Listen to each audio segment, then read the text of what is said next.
জামাই ষষ্ঠীতে বাবার বাড়ি যাব বলে চটপট রেডি হয়ে নিয়েছিলাম। নিজের জন্য শাড়ি গয়না বার করে নিয়েছিলাম, আর ওর জন্য জামা কাপড় বার করে নিয়েছিলাম। তারপর নিজে রেডি হয়ে নিয়ে বাড়ির সবাই রেডি হয়ে নিয়ে তারপরে দেখে নাও এই আগে থেকে জিনিসপত্রগুলো গুছিয়ে রেখেছিলাম। তারপরে বাবার বাড়িতে চলে আসলাম। চলে এসেই দেখি ওখানে সমস্ত জিনিসপত্র রেডি করে মা বাবা দুজনেই রেডি ছিল। যেতেই বসে গেছিলাম আশীর্বাদে।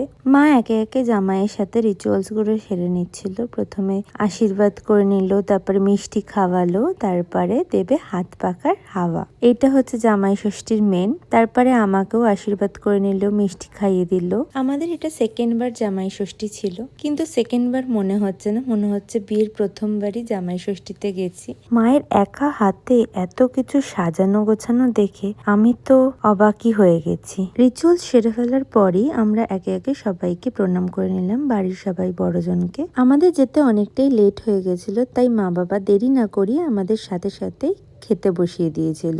দুপুরের খাওয়া আমরা না খেলে আবার মা বাবা খেতে পাচ্ছিল না। আমি বলেছিলাম আমার সাথেই বসতে, কিন্তু তারা আবার বসবে না। তারা আগে জামাই মেয়ে শ্বশুরবাড়ির লোকজনকে আগে খাওয়াবে, তারপরেই খেতে বসবে। জামাই ষষ্ঠীতে ছিল অনেক রকমেরই আইটেম। একা হাতে মা তার জামাইকে এত কিছু রান্না করে খাওয়াবে আমি তো ভাবতেই পারিনি, তার মধ্যে এত গরম।